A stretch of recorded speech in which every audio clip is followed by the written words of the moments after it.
Hello students, YouTube के channel management with DP Singh में आज अपने BCom part third paper insurance बीमा में दो बातों को प्रमुख रूप से समझने का प्रयास करेंगे। पहला, एश्योरेंस एंड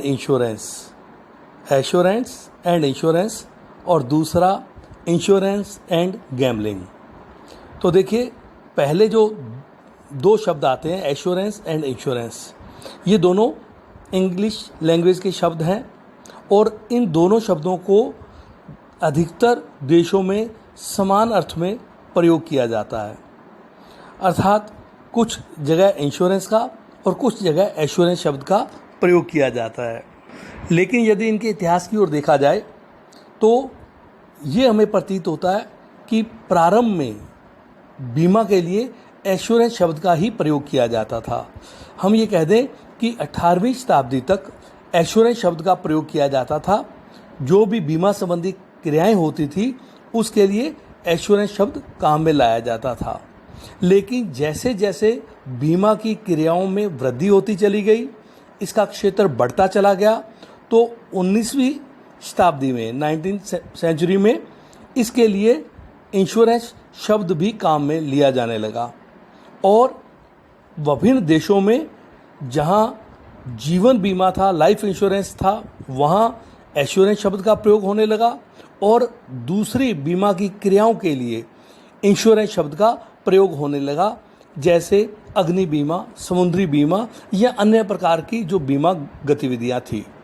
या हम कहते हैं फायर इंश्योरेंस और मैरीन इंश्योरेंस, इसके लिए इंश्योरेंस शब्द का प्रयोग किया जाने लगा।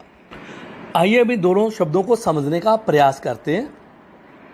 देखिए, एश्योरेंस और इंश्योरेंस आज की स्थिति में अगर विश्व में देखा जाए तो इंग्लैंड में इन दोनों शब्दों का आज भी अलग अलग रूप से प्रयोग काफ़ी क्षेत्रों में किया जाता है। एश्योरेंस के लिए लाइफ इंश्योरेंस में का प्रयोग किया जाता है और अदर प्रकार के जो हमारे बीमा हैं उनके लिए इंश्योरेंस शब्द का प्रयोग किया जाता है। अमेरिका में दोनों शब्दों को समान रूप से प्रयोग किया जाता है। भारत में भी लगभग यही स्थिति है। तो एश्योरेंस शब्द जो है, इसको समझते हैं कि इसके अंतर्गत उन बीमा अनुबंधों को सम्मिलित किया जाता है जिसके अंतर्गत, जैसा आपने बीमा के अर्थ में देखा था, बीमाकर्ता और बीमित में एक अनुबंध होता है जिसके अंतर्गत बीमाकर्ता बीमित को किसी घटना के घटित होने पर पूर्व निर्धारित शर्तों के अनुसार निश्चित राशि की क्षतिपूर्ति करता है अथवा बीमा अवधि समाप्त होने पर पूर्व निश्चित राशि का भुगतान करता है और बदले में इसके वो बीमित व्यक्ति से कुछ अंशदान प्रीमियम के रूप में प्राप्त करता है। अर्थात एश्योरेंस में यदि घटना घटित हो जाती है तो उसमें क्षतिपूर्ति होती है और यदि घटना नहीं घटित होती, उसकी अवधि जो तय की गई है बीमाकर्ता और बीमित द्वारा वो पूरी हो जाती है तो निर्धारित राशि का भुगतान किया जाता है, जैसा कि प्राय अपने लाइफ इंश्योरेंस में देखते हैं। इसलिए कहा जाता है लाइफ इंश्योरेंस के लिए ज़्यादातर प्रारंभ में एश्योरेंस शब्द का प्रयोग किया जाता था, जो इंग्लैंड में आज भी किया जा रहा है।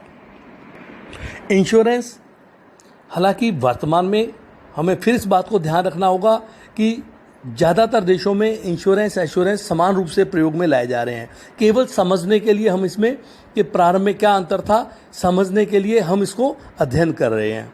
तो आइए देखिए, इंश्योरेंस में उन अनुबंधों को शामिल किया जाता था जिन के अंतर्गत क्षतिपूर्ति अनुबंधों के आधार पर बीमाकर्ता और बीमित किसी घटना के घटित होने पर निर्धारित राशि की क्षतिपूर्ति का बीमाकर्ता बीमित को वचन देता है और यदि घटना घटित नहीं होती, अवधि समाप्त हो जाती है, तो किसी प्रकार का भुगतान नहीं किया जाता और इस अवधि के लिए बीमित व्यक्ति बीमाकर्ता को निश्चित प्रीमियम की राशि का भुगतान करता है।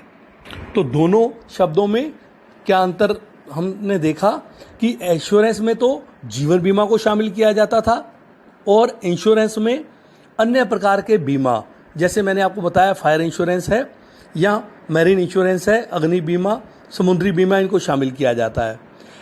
एश्योरेंस में किसी घटना के घटित होने पर क्षतिपूर्ति होती है या अवधि समाप्त होने पर निश्चित राशि का भुगतान बीमाकर्ता बीमित को करता है और बदले में प्रतिफल प्रीमियम के रूप में प्राप्त करता है। जबकि इंश्योरेंस में हमने कहा अग्नि बीमा, मैरीन इंश्योरेंस, इसको शामिल किया जाता है। इसमें घटना घटित होती है तो क्षतिपूर्ति होती है, अन्यथा इसकी अवधि समाप्त होने पर किसी प्रकार का भुगतान नहीं किया जाता और प्रीमियम इसमें निश्चित अवधि के लिए बीमित को भुगतान करना पड़ता है। तो स्टूडेंट्स, ये था एश्योरेंस एंड इंश्योरेंस।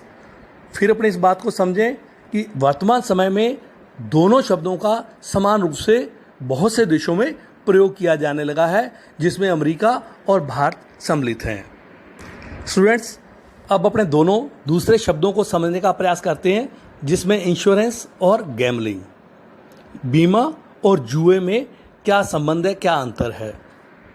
देखिए, बीमे का अर्थ को हम कई बार देख चुके हैं कि बीमाकर्ता और बीमित के बीच में होने वाला एक ऐसा अनुबंध जिसमें किसी घटना के घटित होने पर उसकी क्षतिपूर्ति का या निश्चित अवधि के समाप्त होने पर कुछ निश्चित राशि का भुगतान किया जाता है और इसके बदले में बीमित बीमाकर्ता को निश्चित प्रीमियम का भुगतान करता है। इसके विपरीत जुए में दो व्यक्ति अपने मनोरंजन के लिए या अन्य किसी स्वार्थ के लिए जानबूझकर किसी जोखिम को उत्पन्न करते हैं या पैदा करते हैं और इसके परिणाम स्वरूप एक पक्षकार दूसरे पक्षकार को उनके द्वारा निर्धारित राशि का भुगतान करता है।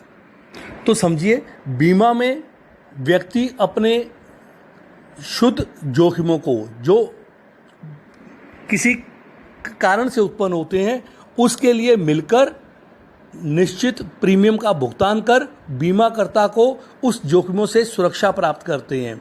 जबकि जुए में दो व्यक्ति मिलकर किसी कृत्रिम घटना के लिए, मनोरंजन के लिए आपस में कुछ शर्तों को तय करते हैं और उस घटना के घटित होने पर एक पक्षकार को हानि होती है, दूसरे पक्षकार को लाभ होता है, अर्थात एक पक्षकार को दूसरे पक्षकार को तय राशि का भुगतान देना होता है।